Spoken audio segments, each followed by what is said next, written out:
ಆತ್ಮೀಯ ಶಿಕ್ಷಕರಿಗೆ ನನ್ನ ಯೂಟ್ಯೂಬ್ ಚಾನಲ್ಗೆ ಸ್ವಾಗತ. ಆತ್ಮೀಯರೇ, ಈ ದಿನದ ವಿಡಿಯೋದಲ್ಲಿ ನಾನು ನಿಮಗೆ 2 ಮತ್ತು 3ನೇ ತರಗತಿ ಮಕ್ಕಳಿಗೆ ಸೇತುಬಂಧ ಕಾರ್ಯವನ್ನು ಹೇಗೆ ಅನುಷ್ಠಾನಗೊಳಿಸಬೇಕು ಅಂತ ತಿಳಿಸ್ಕೊಡ್ತಾ ಇದ್ದೀನಿ.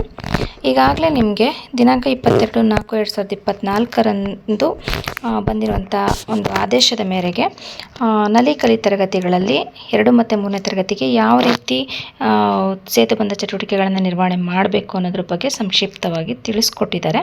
ಅದರ ಪ್ರಕಾರ ನಲಿಕಲಿ ಘಟಕಗಳಲ್ಲಿ 2 ಮತ್ತು 3ನೇ ತರಗತಿಗೆ ಜೂನ್ 1ನೇ ತಾರೀಕಿನಿಂದ ಜೂನ್ 30ರವರೆಗೆ ಸೇತುಬಂಧ ಕಾರ್ಯಕ್ರಮ 30 ದಿನಗಳ ಒಂದು ಸೇತುಬಂಧ ಕಾರ್ಯಕ್ರಮವನ್ನು ಕಡ್ಡಾಯವಾಗಿ ಅನುಷ್ಠಾನಗೊಳಿಸಬೇಕು ಅಂತ ತಿಳಿಸಲಾಗಿದೆ.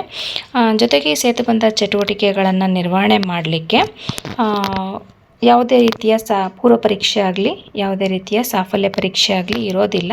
ಮತ್ತು ಸ್ಯಾಪಲ್ಲಿ ಕೂಡ ಇದನ್ನು ಎಂಟ್ರಿ ಮಾಡೋ ಅವಶ್ಯಕತೆ ಇರೋದಿಲ್ಲ. ದಯಮಾಡಿ ಕೆಲವರು ಕೇಳ್ತಾ ಇದ್ರು, ಸಾಫಲ್ಯ ಪರೀಕ್ಷೆದು ಪೂರ್ವ ಪರೀಕ್ಷೆದು ಪ್ರಶ್ನೆ ಪತ್ರಿಕೆ ಕಳಿಸಿ ನಲಿಕಲಿಗೆ ಅಂತೇಳಿ. ಸೊ ಇದನ್ನೊಂದು ಮಾಹಿತಿಯನ್ನು ದಯಮಾಡಿ ನಿಮ್ಮ ಅಕ್ಕಪಕ್ಕದ ಶಿಕ್ಷಕರಿಗೂ ಕೂಡ ನೀವು ಅದನ್ನು ಹಂಚಿಕೆ ಮಾಡಿಕೊಳ್ಳಿ. ನಲಿಕಲಿಗೆ ಯಾವುದೇ ರೀತಿ ನಲಿಕಲಿ ಸೇತುಬಂಧಕ್ಕೆ ಯಾವುದೇ ರೀತಿಯ ಪರೀಕ್ಷೆಗಳನ್ನು ಮಾಡೋ ಹಾಗಿಲ್ಲ. ಬದಲಾಗಿ ಏನು ಮಾಡಬೇಕು ಅಂದರೆ ಮಕ್ಕಳ ಅಭ್ಯಾಸ ಸಹಿತ ಪಠ್ಯಪುಸ್ತಕಗಳಲ್ಲಿ ಸೇಬಂ ಎಂಬಂಥ ಶೀರ್ಷಿಕೆ ಅಡಿಯಲ್ಲಿ ಕಲಿಕಾ ಚಟುವಟಿಕೆಗಳನ್ನು ಅಳವಡಿಸಲಾಗಿದೆ. ಮತ್ತು ಅಲ್ಲಿ ಸುಗಮಕಾರರಿಗೆ ನೀಡಿರುವ ಸೂಚನೆ ಅನುಸಾರ ಸದರಿ ಚಟುವಟಿಕೆಗಳನ್ನು ಕಡ್ಡಾಯವಾಗಿ ನಿರ್ವಹಣೆಗೆ ಒಳಪಡಿಸುವುದು ಅಂತ ಕೊಟ್ಟಿದ್ದಾರೆ ಆದೇಶದಲ್ಲಿ. ಅಂದರೆ ಈಗಾಗಲೇ ನಲಿಕಲಿ ಪುಸ್ತಕಗಳು ಎಲ್ಲ ಶಾಲೆಗಳಿಗೂ ಕೂಡ ಸರಬರಾಜಾಗಿದೆ ಆಗಿರುತ್ತೆ. ಅದರಲ್ಲಿ ಗಣಿತ ಅಭ್ಯಾಸ ಪುಸ್ತಕಗಳು ಸರಬರಾಜಾಗಿದೆ. ಕೆಲವು ಕಡೆ ಎಲ್ಲ ಆಗಿರಬಹುದು.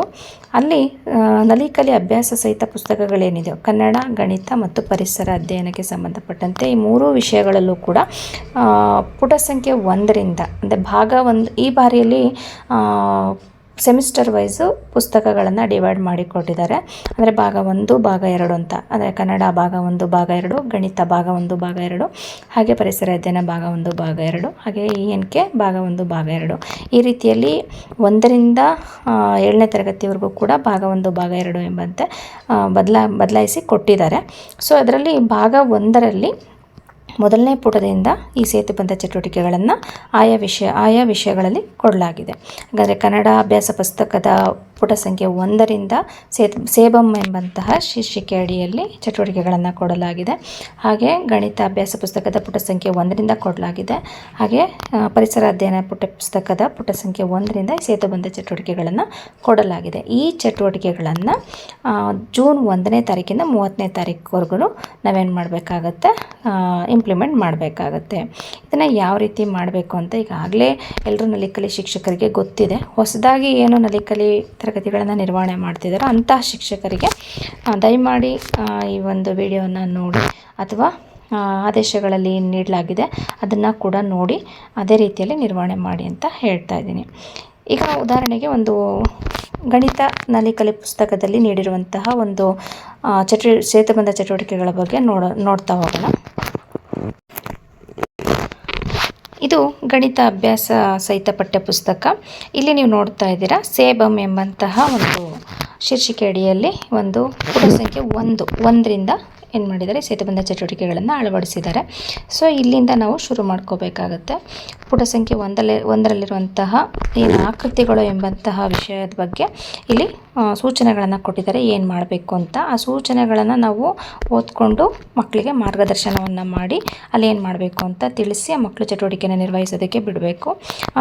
ಇದ್ರ ಜೊತೆಗೆ 2 ಮತ್ತು 3ನೇ ತರಗತಿಗಳಿಗೆ ಸೂಚನೆಗಳನ್ನು ಕೊಟ್ಟು ಮಾರ್ಗದರ್ಶನ ಮಾಡಿ ಅದರ ಜೊತೆಗೆ ವಿದ್ಯಾಪ್ರವೇಶವನ್ನು ನಾವು ಹ್ಯಾಂಡಲ್ ಮಾಡಬೇಕಾಗತ್ತೆ. 3 ತರಗತಿಗಳನ್ನು ಒಟ್ಟಿಗೆ ಹ್ಯಾಂಡಲ್ ಮಾಡಬೇಕಾಗತ್ತೆ.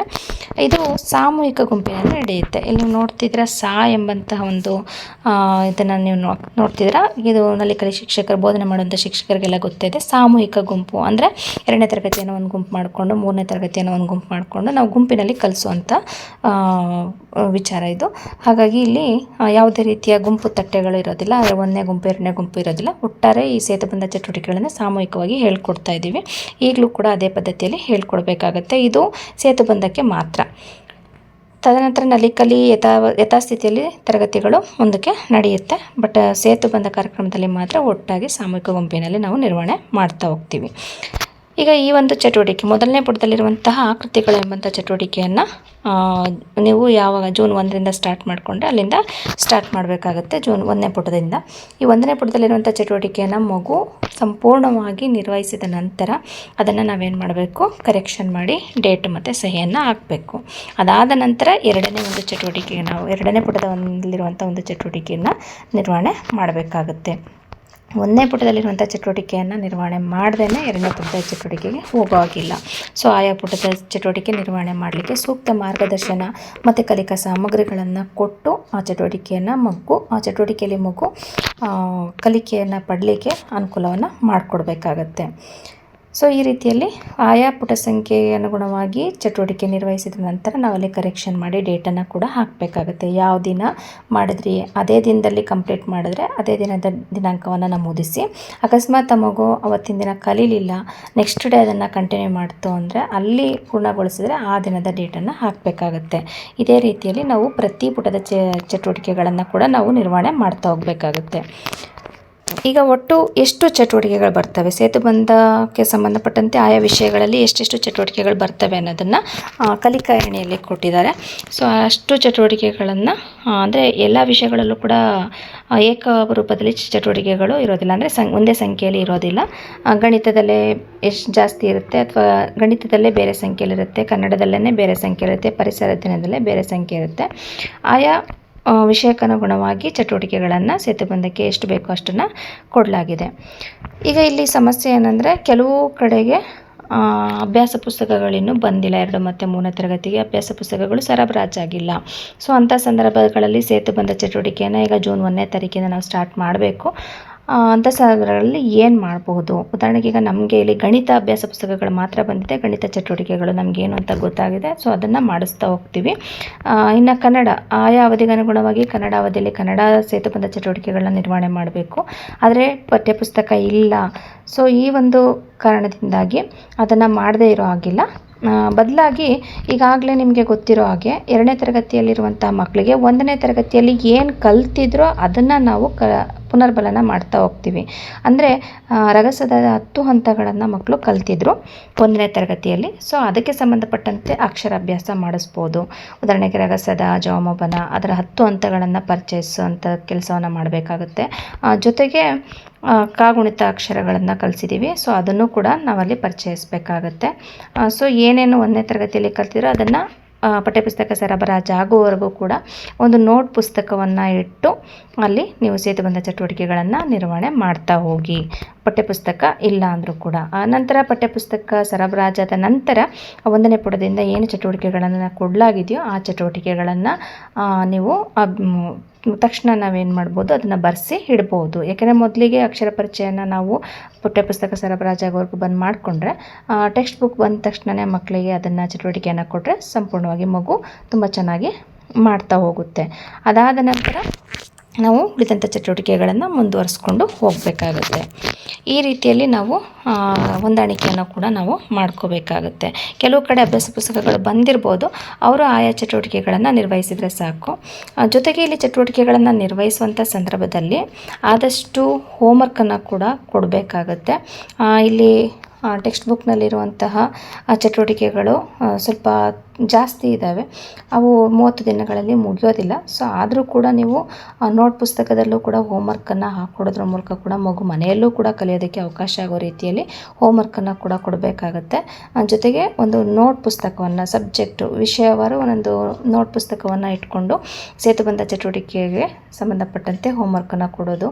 ನೆಕ್ಸ್ಟ್ ಅದರಲ್ಲೇ ಮುಂದಕ್ಕೆ ನೋಟ್ಸ್ನ ಬರೆಯೋದಕ್ಕೂ ಅಂದರೆ CPF ಹಾಳೆಗಳನ್ನು ನಾವು ಬಳಸ್ಕೊಳ್ತೀವಲ್ವ, ಅದಕ್ಕೆ ಅದೇ ನೋಟ್ಸನ್ನು ಕೂಡ ಕಂಟಿನ್ಯೂ ಮಾಡ್ಬೋದು. ಹಾಗಾಗಿ ನಮಗೆ ದಾಖಲೆಯಾಗಿ ಕೂಡ ಅದೊಂದು ಉಳ್ಕೊಳ್ಳುತ್ತೆ ಮತ್ತು ಕೃತಿ ಸಂಪುಟದಲ್ಲಿ ಹಾಕಲಿಕ್ಕೆ ಕೂಡ ಅದು ಅನುಕೂಲ ಆಗುತ್ತೆ. ಹಾಗಾಗಿ ಒಂದು ನೋಟ್ ಪುಸ್ತಕವನ್ನು ಇಟ್ಟು ಇಲ್ಲಿ ಏನು ಚಟುವಟಿಕೆಗಳನ್ನು ನಿರ್ವಹಣೆ ಮಾಡುತ್ತೋ ಆ ಮಗು ಇನ್ನೂ ಒಂದು ಹೇಳಬೇಕು ಅಂದರೆ ಫಾಸ್ಟಾಗಿ ಕಲಿಯುವಂಥ ಮಕ್ಕಳು ದಿನಕ್ಕೆ ಒಂದೇ ಚಟುವಟಿಕೆ ಮಾಡೋದಿಲ್ಲ, 2-3 ಚಟುವಟಿಕೆಗಳನ್ನು ಮಾಡ್ತವೆ. ಸೊ ಅಂಥವ್ರನ್ನ ನಾವಲ್ಲಿ ಸ್ವಲ್ಪ ಫಾಸ್ಟಾಗಿ ಹೋಗೋದನ್ನು ತಡಿಬೇಕಾಗತ್ತೆ. ಯಾಕೆಂದರೆ ಕೆಲವು ಮಕ್ಕಳು 10 ದಿನದಲ್ಲಿ ಸೇತುಬಂಧ ಚಟುವಟಿಕೆಯನ್ನು ಮುಗಿಸ್ಬಿಡ್ತಾರೆ. ಆಮೇಲೆ ಅವ್ರಿಗೆ ಮಾಮೂಲಿ ನಲಿಕಲಿ ತರಗತಿಯನ್ನು ಮೈಲುಗಲ್ಲನ್ನು ಸ್ಟಾರ್ಟ್ ಮಾಡಿದ್ರೆ ಗುಂಪು ಚಟುವಟಿಕೆ ಮಾಡಲಿಕ್ಕೆ ಕಷ್ಟ ಆಗುತ್ತೆ. ಸೊ ಅಂಥ ಮಕ್ಕಳನ್ನ ಕಲಿಕೆಯಲ್ಲಿ ಹಿಂದಿರುವಂಥ ಮಕ್ಕಳ ಜೊತೆಗೆ ಟ್ಯಾಗ್ ಮಾಡಿಕೊಂಡು ಮತ್ತು ಅವ್ರಿಗೆ ಆದಷ್ಟು ಪಠ್ಯಪುಸ್ತಕದಲ್ಲೂ ಕೂಡ ಚಟುವಟಿಕೆ ನಿರ್ವಹಿಸಿದ ನಂತರ ಹೋಮ್ವರ್ಕ್ ಬುಕ್ನಲ್ಲಿ ನೋಟ್ಬುಕ್ನಲ್ಲೂ ಕೂಡ ಅದನ್ನು ಮತ್ತೊಮ್ಮೆ ರೆಫರ್ ಮಾಡಲಿಕ್ಕೂ ಕೂಡ ಅವಕಾಶ ಕೊಟ್ಟು ಆ ಮಕ್ಕಳು ಇನ್ನೂ ಉತ್ತಮವಾಗಿ ಕಲೀಲಿಕ್ಕೆ ಸಹಕಾರಿಯನ್ನು ಮಾಡ್ಬೋದು. ಅಥವಾ ಕಲಿಕೆಯಲ್ಲಿ ಹಿಂದುಳಿದಿರುವ ಮಕ್ಕಳಿಗೆ ಸಹಾಯ ಮಾಡುವಂತೆ ಕೂಡ ನಾವು ಮಕ್ಕಳಿಗೆ ಮಾರ್ಗದರ್ಶನವನ್ನು ನೀಡಿದರೆ ಖಂಡಿತವಾಗ್ಲೂ ನಮಗೆ ವಿದ್ಯಾಪ್ರವೇಶ ತರಗತಿ ನಿರ್ವಹಣೆಗೂ ಕೂಡ ಇದು ಸಹಕಾರಿಯಾಗುತ್ತೆ. ಯಾಕೆಂದರೆ 1, 2, 3 ತರಗತಿಗಳನ್ನು ಒಟ್ಟಿಗೆ ನಾವು ನಿರ್ವಹಣೆ ಮಾಡಬೇಕಿರುತ್ತೆ. ಹಾಗಾಗಿ ಕಲಿಕೆಯಲ್ಲಿ ಮುಂದಿರುವಂಥ ಮಕ್ಕಳನ್ನು ಈ ಒಂದು ಚಟುವಟಿಕೆಗಳಲ್ಲಿ ಅಥವಾ ಈ ಕಲಿಕೆಯಲ್ಲಿ ಹಿಂದಿರುವಂಥ ಮಕ್ಕಳಿಗೆ ಕಲಿಸಲಿಕ್ಕೆ, ಹಾಗೆ 1ನೇ ತರಗತಿಯ ವಿದ್ಯಾಪ್ರವೇಶದ ಮಕ್ಕಳಲ್ಲಿ ತುಂಬ ಮಕ್ಕಳಿದ್ರೆ ಆ ಮಕ್ಕಳನ್ನು ಕೂಡ ಒಂದು ನಾಯಕತ್ವದಲ್ಲಿ ಆ ಮಕ್ಕಳನ್ನು ಕೂಡ ಮೇಂಟೈನ್ ಮಾಡೋದಕ್ಕೂ ಕೂಡ ಈ ಮಕ್ಕಳು ಸಹಕಾರಿಯಾಗ್ತಾರೆ. ಹಾಗಾಗಿ ಎಲ್ಲ ವಿಚಾರಗಳಲ್ಲಿ ಕಲಿಕೆಯಲ್ಲಿ ಮುಂದಿರುವಂಥ ಮಕ್ಕಳನ್ನು ತೊಡಗಿಸ್ಕೊಳ್ಳೋದು ಕೂಡ ಒಂದು ಉತ್ತಮವಾದ ಕೆಲಸ ಆಗಿರುತ್ತೆ. ಸೊ ಈ ರೀತಿಯಲ್ಲಿ ನಾವು ಸೇತುಬಂಧ ಚಟುವಟಿಕೆಗಳನ್ನು ನಿರ್ವಹಣೆ ಮಾಡಬೇಕಾಗತ್ತೆ. ಹಾಗೆ ಇಲ್ಲಿ ಇನ್ನೊಂದು ವಿಚಾರ ಅಂದರೆ, ಈಗ 1ನೇ ಪುಟದಲ್ಲಿರುವಂಥ ಸೇತುಬಂಧ ಚಟುವಟಿಕೆಯನ್ನು ಉದಾಹರಣೆಗೆ ಗಣಿತದಲ್ಲಿ ಕಂಪ್ಲೀಟ್ ಮಾಡಿದ ನಂತರ ನಾವೇನು ಮಾಡ್ತೀವಿ, ಕರೆಕ್ಷನ್ ಮಾಡಿ ಡೇಟ್ ಹಾಕಿ ತದನಂತರ ಹಾಕಿದ ತಕ್ಷಣ ದಿನಚರಿಯಲ್ಲಿ ಕೂಡ ನಾವು ಎಂಟ್ರಿ ಮಾಡ್ಕೋಬೇಕಾಗತ್ತೆ. ಈಗ ಜೂನ್ 1ನೇ ತಾರೀಕಲ್ಲಿ ನಾವು ಸೇತುಬಂಧ ಚಟುವಟಿಕೆನ ಶುರು ಮಾಡಿದ್ದೀವಿ, 1ನೇ ಪುಟದಲ್ಲಿರುವಂತಹ ಚಟುವಟಿಕೆನ ಮಗು ಮಾಡಿದೆ, ಕಂಪ್ಲೀಟ್ ಆಗಿದೆ ಅಂದಾಗ ಅದನ್ನು ಕರೆಕ್ಷನ್ ಮಾಡಿ 1ನೇ ತಾರೀಕಿಂದ ಡೇಟ್ ಹಾಕಿ ಸೈನ್ ಹಾಕ್ತೀವಿ. ಜೊತೆಗೆ ದಿನಚರಿಯಲ್ಲಿ ಅಕಸ್ಮಾತ್ ಮಗು 2ನೇ ಚಟುವಟಿಕೆಯನ್ನು ಕೂಡ ಮುಂದುವರಿಸಿದ್ರೆ ಅದು ಯಾವ ಚಟುವಟಿಕೆಯನ್ನು ಪೂರ್ಣಗೊಳಿಸುತ್ತೆ, ಯಾವ ಪುಟದ ಚಟುವಟಿಕೆಯನ್ನು ಪೂರ್ಣಗೊಳಿಸುತ್ತೋ ಆ ಸೈನ್ ಹಾಕಿದ ಮೇಲೆ ಆ ಪುಟ ಸಂಖ್ಯೆಯನ್ನು ದಿನಚರಿಯಲ್ಲಿ ಬರೀಬೇಕಾಗುತ್ತೆ. ಇದನ್ನು ದಿನಚರಿ ಹೇಳುವಂಥ ಸಂದರ್ಭದಲ್ಲಿ ನಾನು ನಿಮಗೆ ಹೇಳ್ತಾ ಹೋಗ್ತೀನಿ. ಒಟ್ಟಾರೆ ಇಲ್ಲಿ ಚಟುವಟಿಕೆಯನ್ನು ಪೂರ್ಣಗೊಳಿಸಿದ ನಂತರ ಆದಷ್ಟು ಅದೇ ದಿನದಲ್ಲಿ ನಾವು ಕರೆಕ್ಷನ್ ಮಾಡಿ ಡೇಟನ್ನು ಸೈನನ್ನು ಹಾಕೋದನ್ನು ಅಭ್ಯಾಸ ಮಾಡ್ಕೋಬೇಕಾಗತ್ತೆ. ಪೆಂಡಿಂಗ್ ಇಟ್ಕೊಂಡಷ್ಟು ನಮಗೆ ಅದು ತುಂಬಾ ಕಷ್ಟ ಆಗುತ್ತೆ. ಹಾಗಾಗಿ ಆಯಾ ದಿನದ ಚಟುವಟಿಕೆ ಯಾವಾಗ ಮಗು ಪೂರ್ಣಗೊಳಿಸುತ್ತೋ ಆ ತಕ್ಷಣವೇ ಕರೆಕ್ಷನ್ ಮಾಡಿ ನೀವು ಎಂಟ್ರಿ ಮಾಡ್ಕೋಬೇಕು. ಜೊತೆಗೆ ಪ್ರಗತಿ ನೋಟ ಇನ್ನೂ ಸರಬರಾಜಾಗಿಲ್ಲ, ಆಲ್ಮೋಸ್ಟ್ ಸ್ವಲ್ಪ ಸರಬರಾಜಾಗುತ್ತೆ ಅಂತ ಹೇಳಿದ್ದಾರೆ. ಸೊ ಪ್ರಗತಿಲಿ 1ನೇ ಪುಟದಲ್ಲಿರುವಂಥ ಚಟುವಟಿಕೆ ಕಂಪ್ಲೀಟ್ ಆದ ತಕ್ಷಣ ದಿನಚರಿಗೆ ಎಂಟ್ರಿ ಮಾಡ್ಕೋಬೇಕು. ಜೊತೆಗೆ ಪ್ರಗತಿ ನೋಟದಲ್ಲೂ ಕೂಡ ಇದರ ಸಂಖ್ಯೆ ಇರುತ್ತೆ. ಸೊ ಅಲ್ಲೂ ಕೂಡ ಟಿಕ್ ಹಾಕ್ಸ್ಬೇಕಾಗತ್ತೆ. ಇದನ್ನು ಪ್ರಗತಿ ನೋಟ ಹೇಳುವಂಥ ಸಂದರ್ಭದಲ್ಲಿ ಹೇಳ್ತಾ ಹೋಗ್ತೀನಿ. ಸದ್ಯಕ್ಕೀಗ ಪ್ರಗತಿ ನೋಟ ಬಂದಿಲ್ಲ, ಹಾಗಾಗಿ ಡೈರಿಯಲ್ಲಿ ದಿನಚರಿಯಲ್ಲಿ ನಾವು ಇದನ್ನು ನಮೂದು ಮಾಡ್ಕೋಬೇಕಾಗತ್ತೆ. ಈ ನಮೂದು ಹೇಗೆ ಮಾಡಬೇಕು ಅನ್ನೋದನ್ನು ದಿನಚರಿ ಹೇಳುವಂಥ ಸಂದರ್ಭದಲ್ಲಿ ಹೇಳ್ತೀನಿ. ಇದಿಷ್ಟು ಸೇತುಬಂಧಕ್ಕೆ ಸಂಬಂಧಪಟ್ಟಂತೆ ವಿಚಾರಗಳು. ಇದರಲ್ಲಿ ಏನಾದರೂ ಗೊಂದಲಗಳಿದ್ದರೆ ಅಥವಾ ಏನಾದರೂ ಅಡಿಷ್ನಲ್ ಆಗಿ ಏನಾದರೂ ಸಲಹೆ ಸೂಚನೆಗಳು ಏನಾದರೂ ಇದ್ದರೆ ದಯಮಾಡಿ ಕಮೆಂಟ್ ಮೂಲಕ ತಿಳಿಸ್ಬೇಕು ಅಂತ ಹೇಳ್ತಾ ಈ ಒಂದು ವಿಡಿಯೋನ ಇಲ್ಲಿಗೆ ಮುಗಿಸ್ತಾ ಇದ್ದೀನಿ. ಧನ್ಯವಾದಗಳು.